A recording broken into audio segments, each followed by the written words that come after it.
Once again, good day to all of us. I am Marlene Jovero, and we all know that the largest continent is Asia, and I am assigned to report about its physical regions. In today's discussion, the Asia is divided into five major physical regions. These are the mountain systems, plateau, plains, steppes, and deserts, freshwater, and saltwater environment. So first, Asia is a vast continent with many mountain ranges such as Himalayas, Tian Shan, and the Ural Mountains. So Himalayas is a Sanskrit word for abode of snow and pass through the nations of India, Pakistan, Afghanistan, China, Bhutan, and Nepal. So the Mount Everest at 8,848 meters is not only the highest peak in the Himalayas but the highest peak on the entire planet. So do you know that the Mount Everest was formed from a tectonic smash-up between the Indian and Eurasian tectonic plates tens of million years ago? So Mount Everest was named after Colonel Sir George Everest, a British surveyor who based in India. So the Nepalese call Mount Everest Samgartmatha, which can be translated as Goddess of the Universe or Forehead of the Sky, for its great Himalayas. So next is the Tian Shan, is also known as Heavenly or Divine Mountain. It is a large system of mountain ranges located in Central Asia. It is straddling the border between Kyrgyzstan and China. Tian Shan is the majestic and beautiful mountains in the heart of Central Asia. So, it is popular skiing destination for snowboarding, free ride, and practicing heli ski. So, there are tallest peaks in the Tian Shan. These are the Victory Peak and the Kantangiri Peak. So, the Genghis Chokosu or Peak Pobedi, also known as the Victory Peak. The Victory Peak was first identified in 1943 as the tallest peak and the highest mountain in the range. Into my research, I found out that the reason why Genghis Chokosu called as the Victory Peak because to commemorate the Soviet victory in World War II. The Kantangiri Peak is the highest point in Kazakhstan. So there is one more named Kantu or Bloody Mountain because at sunset, Kantangiri is painted bright red. The snow cap remains crimson even when the neighboring mountains plunge into twilight.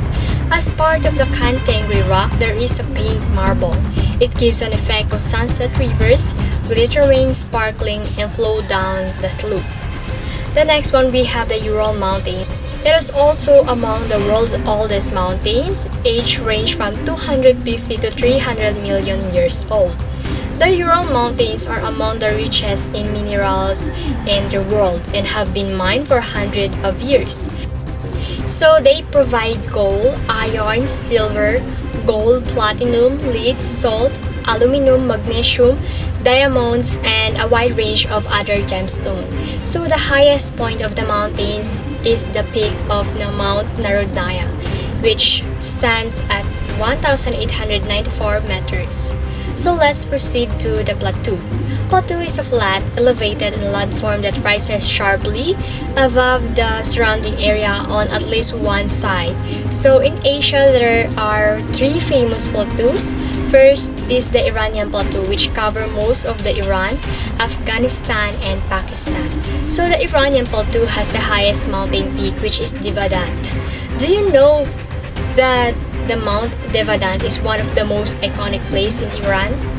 It is a symbol of resistance and strength in Iranian folk stories. So Devadant trekking is one of the most popular hobbies of the local people as well as the tourists. So the well-known deserts of Iran are two major regions. There are Dasht-e-Kavir and Kavir-e-Lo, which covers approximately 20% of Iran's total land area. So the second one, we have the Deccan Plateau. The Deccan Plateau is a large plateau that covers most of the South India. It actually portrays as an inverted triangle. The plateau's name is anglicized from the Prakrit word called Dakhin, which comes from the Sanskrit word Daksina, which means the south, since it is located in South India. There are famous in main waterways in India. First, we have the Godavari River. Godavari River is the second longest river and sacred river of central and southeastern India.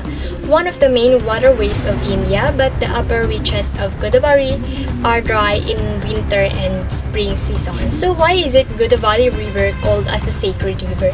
So it is because in India, water is not just a vital for its life. Unlike in other countries, water is abundant. So in India, holy rivers are worshipped as goddess and mother. So holy dip in the water of sacred rivers is believed to help in removing sins, attaining salvation, and key religious significance as well. The other one, we have the Krishna River, and it is one of the biggest river in India. So the mighty Krishna River bears the name of the Lord Krishna, the beloved dark, and thus the Lord worshipped throughout the country. So third, we have the plains, steppes, and deserts. The West Siberian Plain, and it is considered as one of the world's largest areas of continuous flat land.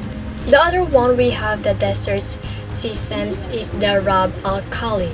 Is one of the largest deserts in UAE as well as in the world. In Arabic, Rab al Khali means empty quarter. The desert of Rab al Khali is the location of the several adventure, sports, and activities. Now let us move on to the freshwater environment of Asia. First, we have the Lake Baikal. Lake Baikal is the largest freshwater lake in the world, and the world's deepest lake. Lake Baikal is the oldest lake in the world. It is home to approximately 1,700 to 1,800 endemic plant and animal species. It holds 20% of the world's fresh water due to the lake's depth. The second river, we have the Ganga Brahmaputra River. So the river's name came from the Sanskrit word Brahma and Putra, which means son of Brahma.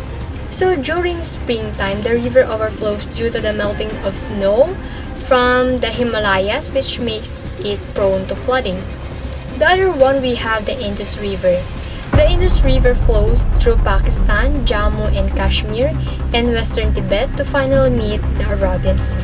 Did you know that the Indus River is the only river that is home to Platanista indicus minor, also known as the Indus River dolphin or blind dolphin? It is a type of river dolphin which is one of the most threatened cetacean on the planet. The other one, we have the Tigris River. It is known to be the second largest river in Southwestern Asia. The river is used today for farming, irrigation, hydroelectric power, and transportation. The last one, we have the Euphrates River. It is the longest and one of the most important rivers of Western Asia. So let's proceed to the saltwater environment of Asia. First, we have the Bay of Bengal.